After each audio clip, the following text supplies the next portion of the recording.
இன்றைய நிகழ்ச்சியில் இடம்பெறுவது இன்றைய தகவல். இதில் தேனி மாவட்டம் சின்னமனூரில் உள்ள ஐயம்பட்டியைச் சேர்ந்த தவமணி அவர்களின் அனுபவங்கள் இடம்பெறுகிறது.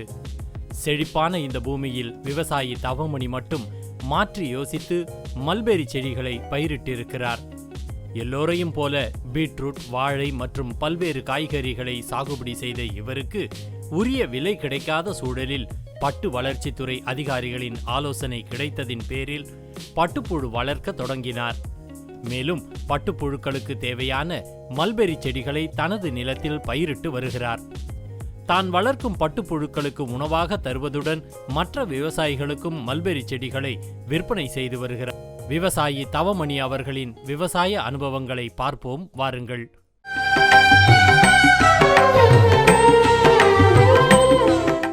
வணக்கம். நம்ம இன்னைக்கு தேனி மாவட்டம் உத்தமபாளையம் தாலுகா சின்னமனூர் பக்கத்தில் ஐயம்பட்டிங்க கிராமத்தில் இருக்கோம். இங்கே விவசாயி தவமணி இருக்காங்க. அவர் இங்கே பார்த்தீங்கன்னா மல்பெரி செடி பயிரிட்டிருக்காரு. அதாவது இன்றைக்கி சூழலில் இந்த தேனி மாவட்ட பகுதியில் பார்த்திங்கன்னா திராட்சை இந்த மாதிரி நிறைய பயிரங்கள்லாம் பயிரிட்டிருக்காங்க. ஒரு இந்த மலைப்பகுதி நல்ல காற்றோட்டமான சூழல், தண்ணி நல்ல தண்ணி பாங்கான இடம் அது.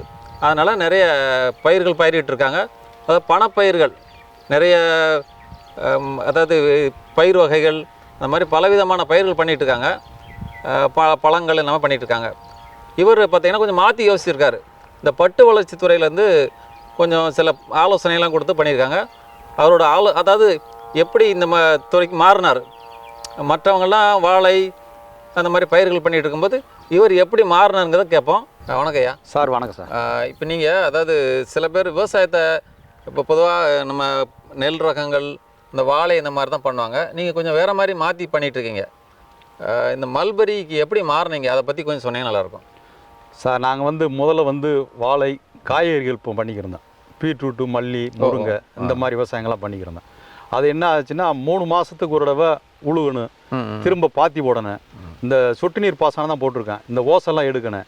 எங்களுக்கு அதிகப்படியான செலவுகள் வந்துக்கிட்டே இருந்துச்சு. அதுக்கு தகுந்த மாதிரி உரிய விலையும் கிடைக்க மாட்டேங்குது. நல்ல விலை விற்றுச்சுன்னா இங்கே விளைச்சல் வர மாட்டேது, விளைச்சல் வந்துச்சுன்னா விலை கிடைக்க மாட்டேது.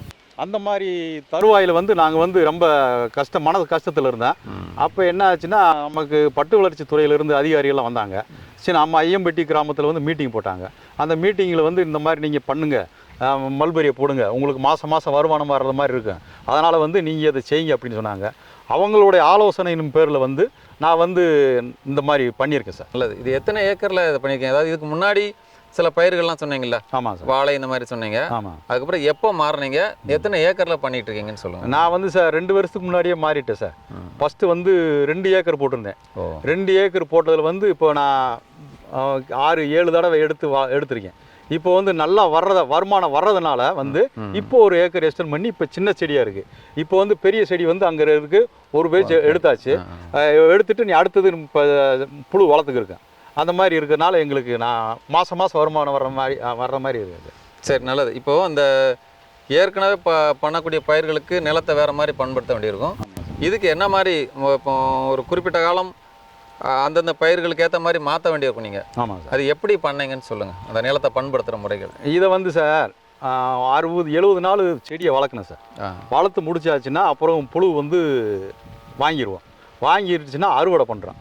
அறுவடை அதில் புழு அங்கே இறைய வச்சுட்டு முடிஞ்ச உடனே இதுக்கு அப்புறம் திரும்ப மிஷினில் கட் பண்ணிடும். கட் பண்ணி முடித்த உடனே அப்புறம் திரும்ப இது பண்ணுறேன். மற்ற விவசாயங்களுக்குன்னா அந்த ஒரு வருமானம் முடிஞ்சுன்னா அதுக்கு உழவடை செய்யணும். இதுக்கு அந்த இது தேவையில்லாதனால அந்த களை எடுத்து கவர்மெண்ட் நமக்கு மிஷின் கொடுத்துருக்காங்க. ஆமாம், களை எடுக்கிறதுக்கு டிராக்டர், சின்ன டிராக்டர் கொடுத்துருக்காங்க. நாங்கள் அதில் உழுவுறோம், செஞ்சுறோம், அந்த மாதிரி பண்ணிடுறோம் சார்.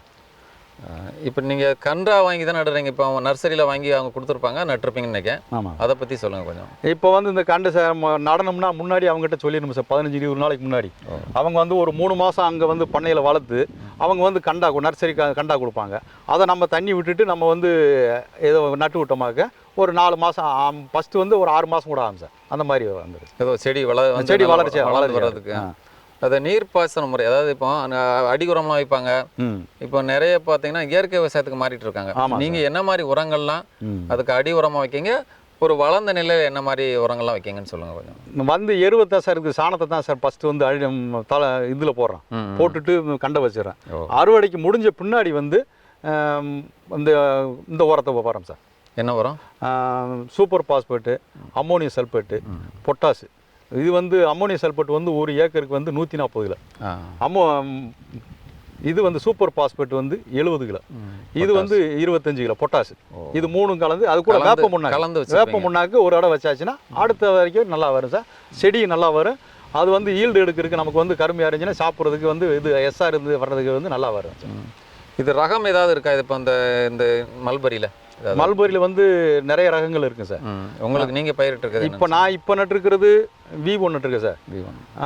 அந்த வந்து வேற ரகம் நட்டு கொஞ்சம் மாற்றி பண்ணியிருக்கீங்க. அது வந்து இது அதை காட்டில் இது நல்லது தான் சார். இந்த சீதோசனத்துக்கு இது நல்லா வருது. சீதோசனத்துக்கு நல்லா இருக்கு. தண்ணி வந்து 3-4 நாளைக்கு உடனே தண்ணியை பொறுத்து ஒன்றும் இல்லை. தண்ணி எப்பயும் போல் நான் சொட்டு நீர் பாசனம் எல்லாமே கம்ப்ளீட்டாக பூரா கவர்மெண்ட் மானியம் கொடுத்துருக்காங்க இல்லையா, விவசாயிகளுக்கு வந்து அது ஒரு சலுகைகள் பண்ணியிருக்காங்க. அது வந்து இலவச மின்சாரம் பண்ணியிருக்காங்க. அது இந்த இது இல்லைன்னா சம்சாரிக்கு விவசாயிகளுக்கு வந்து பெரிய பேரிழப்பாக இருக்குது. அந்த மாதிரி இருக்கனால அந்த வகையில் வந்து கவர்மெண்ட் பண்ணு கூட நல்லா உறுதுணையாக இருக்குது சார். சொட்டு நீர் பாசனம் மூலமாக ஃபுல்லாக அதை பண்ணிட்டு இருக்கீங்க. பூரா எல்லாமே பண்ணியிருக்குது. தண்ணி பிரச்சனை அங்கே கிடையாது. தண்ணிக்கு பிரச்சனை ஒன்றும் இல்லை. பூரா ஆழ்துளை கிணறு தான் போர் போட்டு தான் சார் நமக்கு பண்ணிட்டு இருக்கீங்க. சரி, இப்போ இதில் இந்த பூச்சி தாக்குதலாம் நிறையா இருக்கும். அதை பற்றி கொஞ்சம் சொன்னீங்கன்னா நல்லாயிருக்கும். அது புழு அடிக்கும் சார். அந்த டயத்தில் வந்து புழு அடிக்குன்னா நுவானுங்கிற மருந்து அது ஒன்று தான் அடிக்க முடியாது. அதை அடித்தாச்சுன்னா அப்புறம் வேறு மருந்து அடிக்கக்கூடாது. ஏன்னா புழு வந்து வேறு மருந்து அடித்தாச்சுன்னா பாயசம் அது டெத் ஆகிடுது. அந்த காரணத்தினால வந்து வரவிடாமல் செய்யாமல் இருக்கணும். தாக்குச்சுன்னா அது வந்து மாதிரி மருந்து அடிச்சுட்டு பிறகு தள்ளித்தான் கோழையாக வைக்க புழுக்கு வைக்க வேண்டியது. பெரிய அளவில் பூச்சி தாக்குதல்லாம் இருக்காதுங்க இங்கே? அதிக அளவில் ஒன்றும் இல்லை சார். சும்மா சாதாரணமாக வர வரதான். இந்த மழை காலத்தில் வந்து இருந்துச்சுன்னா இப்போ வரும் செய்யும். அந்த மாதிரி இதை மாற்றிக்கிட்டோமாக பிறகு நல்லா ஆட்டோமேட்டிக்காக. சரி, இப்போ இந்த களைகள்லாம் இப்போ பொதுவாக இந்த மாதிரி பயிர்கள் பண்ணும்போது களை இருக்கும். ஆமாம் சார். அதுக்கெல்லாம் என்ன பண்ணுறீங்க? என்ன மாதிரி களைகள்? இப்போ சில இடங்களில் புல் பூண்டுகள் இருக்கும். அதுக்கு சில மேய்ச்சலுக்கு சில இந்த ஆடு மாடுகள்லாம் விடுவாங்க. இதெல்லாம் ஆடு மாடுகள்லாம் சாப்பிட மாதிரி? இது ஆடு மாடுகளை வந்து இந்த புல்லை வந்து இல்லை, இந்த செடிகளை சாப்பிடுமா? செடிகளை சாப்பிடும். செடிகளை சாப்பிடும். அதனால் அந்த மாதிரி ஆடு மாடுகள்லாம் விட முடியாது. அந்த தலை வந்து சாப்பிட்றது. அது சாப்பிட்டுச்சா நமக்கு வந்து நஷ்டம் மாதிரி உள்ளே விட முடியாது. அப்போ புல்லை நீங்கள் வெட்டி தான் களை எடுத்து தான் போடுறோம். அதுக்கு வந்து பட்டுத்துறையிலேருந்து தக்கப்பூடு இந்த காணை மற்றதெல்லாம் விதைக்க சொல்கிறாங்க. அது விதைச்சாச்சுன்னா அந்த கொஞ்சம் களை எடுக்கிறது செலவு கம்மியாகும். ஊடு பயிர் அந்த மாதிரி ஊடு பயிராக பண்ணிட்டோமாக்க அதை வந்து உழுது போட்டோம்னு செஞ்சோம்னா உரமாகிடும். இல்லை, இடையே உழுதுக்கலாம். ஆமாம். ஒரு மாதம் கழிச்சு 1.5 மாதம் கழிச்சு ஒரு உழவு வந்த உடனே உழுதுட்டமாக்கு அதுக்கு வந்து உரமாயிருது. அந்த மாதிரி பண்ணால் இன்னும் நல்லா இருக்கு. அது அடுத்து பண்ணலை போடலாம்னு செய்ய வைக்காது. இது தவிர வேறு ஏதாவது ஊடு பயிர் போடலாமா இதில்?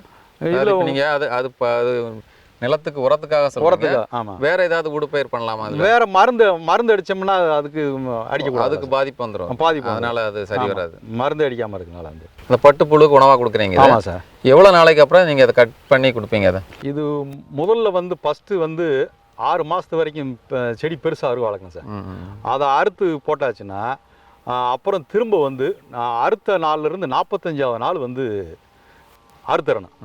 அறுத்து முடிச்சாச்சுன்னா அப்புறம் 70 நாள் வரைக்கும் இந்த செடியை கட் பண்ணணும், இதை செய்யணும். 70 நாள் முடிஞ்சிருது. 70 நாள் முடிஞ்சிருச்சுன்னா அப்புறம் திரும்ப வந்துடும். 45 நாள் வந்துடும். அந்த 15 நாளில் வந்து இந்த குலை அறுத்துருக்குங்க இல்லையா, அதை வந்து கட் பண்ணி எடுத்துட்டு அதை வந்து திரும்ப வந்து உழுது செஞ்சு உரம் வைக்கிறது செய்யறது பார்த்து செஞ்சோம்னா அந்த இது சரியாக வந்துடுது. கட் பண்ணிட்டு இடையிட மாற்றி உழவு உழுறது அந்த வேலை நடந்துகிட்டே அந்த ஆமாம் நடந்து ஒரு தடவை கட் பண்ணியாச்சுன்னா அப்புறம் இந்த கட்டரை வச்சு கட் பண்ணணும். உயரமாக இருக்கு, இவ்வளோ உயரம் கூட இருக்கு. அந்த மாதிரி இதில் வந்து கட் பண்ணி முடிச்சுட்டு இதெல்லாம் அள்ளி போட்டுட்டு திரும்ப வந்து களை எடுத்துட்டு செஞ்சுட்டு திரும்ப வந்து. சரி. இது வருமானம் ஏற்கனவே அதாவது எனக்கு தெரிஞ்ச வகையில் இது ஒரு மாத வருமானம் தரக்கூடியதுன்னு சொல்கிறாங்க. அதாவது ஒரு குறிப்பிட்ட வளர்ச்சிக்கு அப்புறம் தொடர்ந்து நம்ம பண்ணிகிட்டே இருக்கலாம் அப்படின்னு சொன்னீங்களே. அந்த இலையை கட் பண்ணி அதுக்கு புழுவாக அந்த பட்டுப்புழுக்கு உணவாக கொடுக்கலான்னு சொன்னாங்க. ஆமாம் சார். அதை பற்றி சொல்லுங்கள். அதாவது ஒரு குறிப்பிட்ட எத்தனை வருஷம் வரைக்கும் இது உங்களுக்கு வருமானம் தரக்கூடியதாக இருக்கும்? இது வந்து சார் மற்ற விவசாயங்களில் வந்து மாதத்தில் 3 மாதம் 6 மாதம் வாழை எடுத்தாச்சுன்னா 1 வருஷத்தில் வந்து 1 வருஷத்து வரைக்கும் வருமானம் கிடைக்காது. 1 வருஷத்து வரைக்கும் இந்த இதை நம்பி அந்த வாழைனா அதை மட்டும்தான் இருக்குது. இது வந்து செஞ்சிட்டோமாக்க 15லிருந்து 20 வருஷத்து வரைக்கும் பிரச்சனைகள். இப்போ இந்த ஒரு தடவை செடி நட்டோமாக்க நம்ம கட் பண்ணி வெட்டி விட வளர்ந்துக்கிட்டு செஞ்சுக்கிட்டே இருக்குது. மாதம் மாதம் வருமானம் வந்துடுது. ஏற்கனவே சார் முதல்ல வந்து நான் செடி நடுறப்ப 400 ரூபா ஒரு கிலோ வந்துச்சு சார். இப்போ வந்து 800, 900, 1000 ரூபா வரைக்கும். 1000 ரூபா விற்கிதுன்னா அந்த எல்லா இடத்துலையும் இந்த தலை வந்து சரியாக இல்லாதனால வந்து இருக்கு. இப்போ வந்து இந்த மாதிரி வந்துச்சுன்னா விவசாயிகள் வந்து அதிகமாக நடுவாங்க, நல்லா விரும்புவாங்க, செய்வாங்க, அவங்களுக்கும் நல்ல லாபம் தான். இதை செய்கிறது வந்து எல்லாருக்கும் வரவேற்கத்தக்கதான். செய்ய முன் வந்தாங்கன்னா அவங்களுக்கு நல்லா அதனுடைய பலன் வந்து நல்லபடியாக இருக்கும். சரி சரி. இல்லை இதை பற்றி நீங்கள் புதுசாக அந்த தொழிலில் இறங்கியிருக்கீங்க இந்த சாகுபடியில். ஆமாம் சார். ஏற்கனவே பண்ணியிருப்பாங்கல்ல சில பேர், அவங்ககிட்ட ஏதாவது கேட்டிருக்கீங்களா நீங்கள்? அதாவது என்னன்னா ஒரு நல்ல இதில் வருமானம் வருது அப்படின்னு கேட்டால், அதாவது ஒருத்தரோட அனுபவங்கள் அது மூலமா நீங்க நல்லா பண்ணலாம் அப்படின்னு ஒரு இது கிடைச்சிருக்கும்ல, அதை பத்தி சொல்லுங்க. பட்டுத்துறை வளர்ச்சியில இருந்து 3 நாள் 5 நாள் 10 நாள் ஏடியிலிருந்து அது துறையை சார்ந்தவங்க வந்து உங்க விசிட்டிங் வந்து ஒரு 3 பேர் இருக்காங்க. அவங்க வந்து ரொட்டீனா வந்து பார்த்துக்கிட்டு செஞ்சுக்கிட்டு தான் இருப்பாங்க. அவங்க வந்து ஆலோசனை சொல்லுவாங்க, இந்த ஸ்டேஜில் இதை செய்யுங்க, அடுத்த ஸ்டேஜில் இதை பாருங்க, இதை செஞ்சீங்கன்னா புழு வளர்த்தாலும் அதுக்கு விஜிதா பொடி ஓடணும், சுண்ணாம்பு பொடி ஓடணும், இந்த செட்டுக்கு மருந்து அடிக்கணும், அந்த விவரங்கள்லாம் போகிறேன் சொல்லுவாங்க. அது தவிர இங்கே விவசாயம் இதிலே வந்து அவங்க வந்து இருக்காங்க இல்லையா, என்னுடைய நண்பர்கள் வந்து ஒத்த வீடு சின்னுங்கிற அவரோட ஆலோசனை காப்பேன். ஏன்னா அவர் கிட்டத்தட்ட 15 வருஷம் செஞ்சுக்கிட்டாரு, பண்ணிக்கிருக்காரு. பண்ணினதுல வந்து அவர் வந்து இதுக்கு முன்னாடி வந்து ஸ்டேட்ல வந்து 2nd இடமா வந்திருந்தாரு. இப்போ வந்து ஸ்டேட்ல ஃபர்ஸ்ட் வந்திருக்காரு. இப்போ தேனி மாவட்டத்தை பொறுத்தளவில் அவர் தான் ஃபர்ஸ்ட் வர்றாரு. வந்துக்கு இருக்கிற அதனால வந்து அவருடைய ஆலோசனை கேட்டுக்கிறது. பெருமாள் கவுண்டன்பட்டியில் வந்து இருக்காங்க, மாயிங்கிறவருக்கு நண்பர் இருக்காரு, அவர் அண்ணன் தான், அவர்கிட்டையும் கேட்டுக்கிறேன். இந்த மாதிரி இவங்க அதிகாரிகிட்டையும் கேட்டுக்கிறது, அவங்ககிட்ட ஆலோசனை கேட்டு பண்ணுறேன் சார். இது நல்லா இருக்கு சார், அவங்க நல்லா பண்ணியிருக்காங்க சார். அதான் அது இதில் நல்ல வருமானம் வரும்னு சொல்லியிருக்காங்க. வருமானம் நம்பிக்கையில் நீங்கள் சரி ரொம்ப கஷ்டப்பட வேண்டாம், கொஞ்சம் இந்த விவசாயத்தில் அதாவது ரொம்ப கஷ்டப்பட தேவையில்லை, அப்படி தானே? ஆமாம் சார். இதில் வந்து முதலீடு வந்து கம்மி தான் சார்.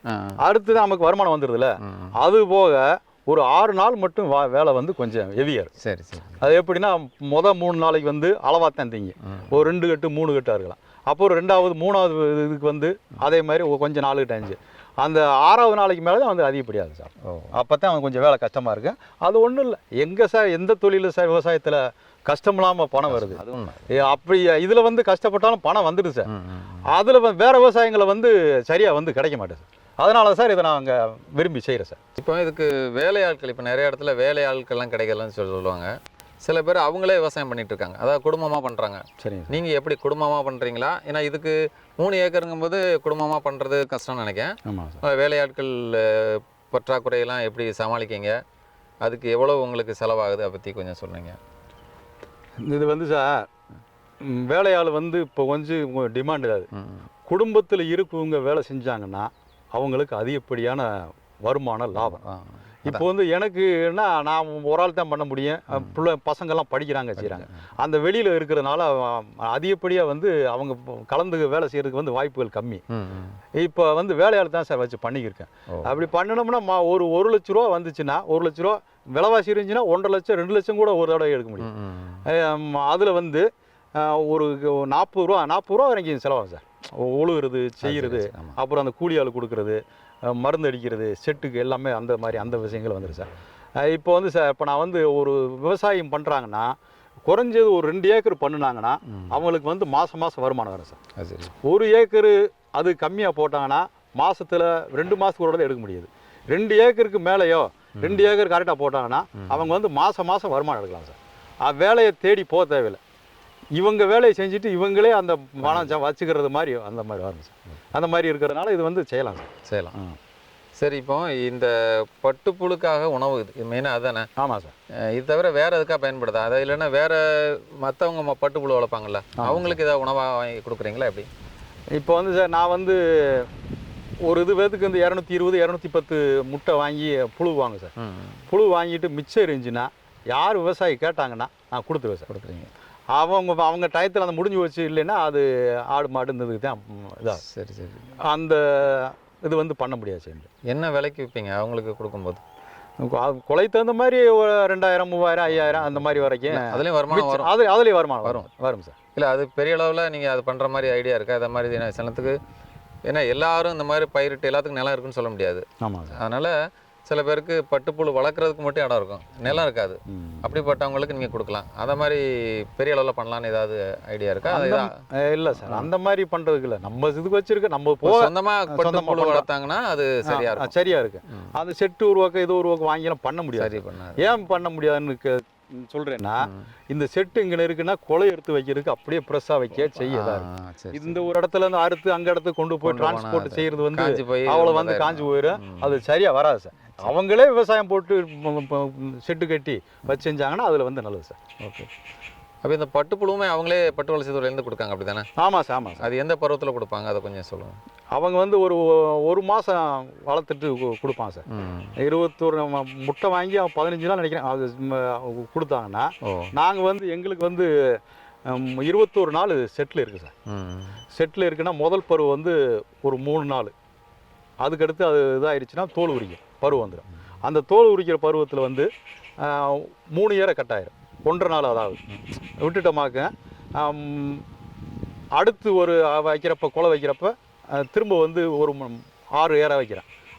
அதில் 3 நாள் ஆயிடுதா. அதில் இருந்து ஒரு 2 நாள் 4 ஏரை கட்டாகும். 4 ஏரை கட்டாச்சுன்னா அடுத்து 6 நாளைக்கு அப்போ தான் சார் அந்த புழு வந்து அதிகப்படியாக திங்கி. இப்போ நீங்கள் இளம் புழுவாக வாங்கிட்டு வந்தால் அதை நீங்கள் வளர்க்குறீங்க அப்படி தானே? ஆமாம் சார். அது எவ்வளோ நாள் வளர்த்து நீங்கள் அவங்ககிட்ட கொடுப்பீங்க, அதை பற்றி சொல்லுங்கள். இப்போ வந்து சார் இந்த புழு வந்து முதல்ல வந்து முட்டையாக கொடுத்தாங்க ஒரு கிட்டத்தட்ட ஒரு 15-20 வருஷத்துக்கு முன்னாடி. அது வந்து சீதோசன நிலையெல்லாம் ஒரு விவசாயி இதில் வச்சு வளர்க்க முடியல. அப்படிங்கிற காரணத்தை அரசுக்கு தெரியப்படுத்தினால அதிகாரிகள் அவங்களாம் சொன்ன காரணத்தினால வந்து இவங்க வந்து நம்ம தேனி மாவட்டத்தில் லட்சுமிபுரத்தில் வந்து இந்த முட்டை பொரிக்கிறது இருக்குது. அவங்க வந்து ஒரு வாரம் பொரிச்சிட்டு வளர்த்து கொடுத்துறாங்க. நம்மகிட்ட வந்து சின்ன புழுவாக கொடுத்துருவாங்க. நான் நமக்கு தேவை எப்போங்கிறப்போ அப்போ சொன்னமாக்க அவங்க கொண்டு வந்து இங்கேயே ஸ்பாட்லேயே அவங்களே கொண்டு வந்து கொடுத்துருவாங்க. அதுக்கு உரிய பணத்தை நாங்கள் வந்து கொடுத்துருவோம். கொடுத்து செஞ்சாச்சுன்னா அதிலிருந்து வந்து 15 நாள் நாங்கள் இற வைக்கிறோம். அது அந்த புழுவுக்கு வந்து சாப்பாடு கொடுக்குறோம்.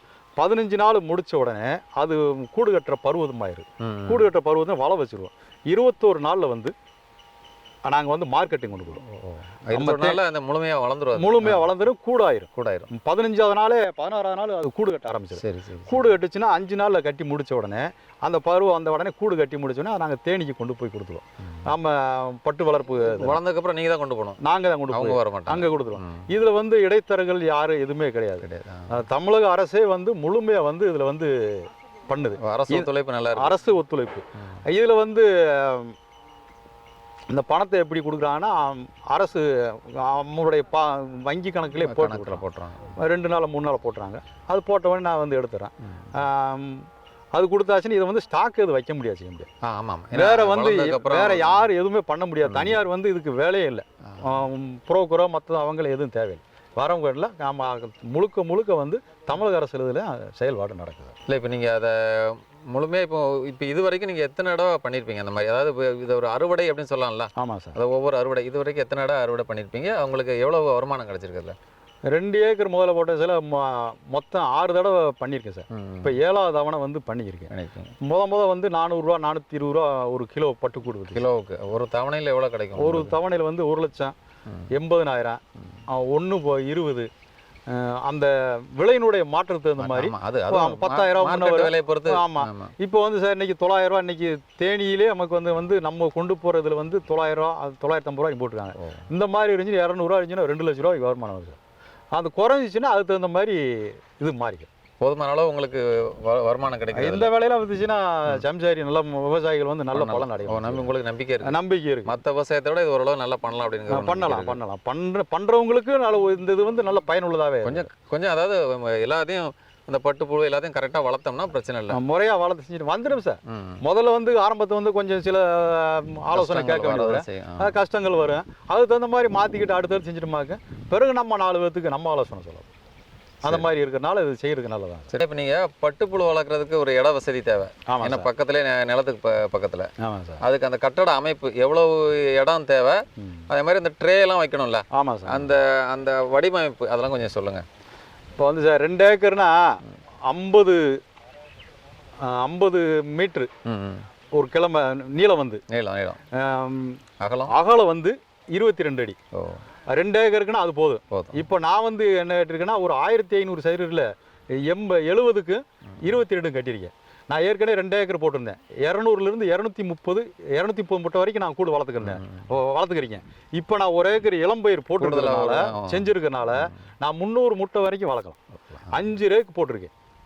5 ரேக்கு போட்டதுனால அதனால் வந்து ஈஸியாக வந்து இந்த 300 முட்டையை வளர்த்து கொண்டு போகிறதுக்கான இந்த இடம் போதுமானது. இப்போ ஒரு ரேக்கில் எவ்வளோ முட்டை இருக்கும் அதை பற்றி கொஞ்சம் சொல்லுங்கள். ஒரு ரேக்கு வந்து சார் 30லேருந்து 35 முட்டை வளர்க்கலாம் சார்.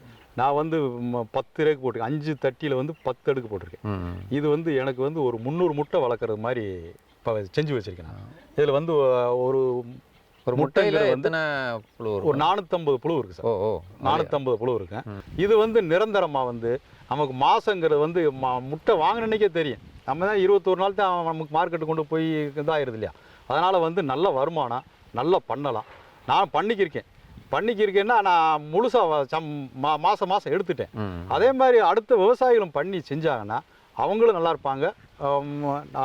தமிழக அரசுக்கு வந்து நன்றி. அதனுடைய சார்ந்த அரசு அதிகாரிகள் எல்லாத்துக்குமே வந்து நல்ல சரி மகிழ்ச்சி. உங்களை மாதிரி அதாவது விவசாயிகளுக்கு ஒரு நம்பிக்கை தரக்கூடிய விதத்தில் சொல்லியிருக்கீங்க. ரொம்ப மகிழ்ச்சி. நன்றி. சரி சார். நீங்களும் வந்து என்ன பேட்டி எடுத்து தமிழக அரசுக்கு மற்றதுக்கு எல்லாத்துக்குமே அரசு அதிகாரிகள் தேனி மாவட்டத்தை சேர்ந்த எல்லாத்துக்குமே போகிற நன்றி. வணக்கம்.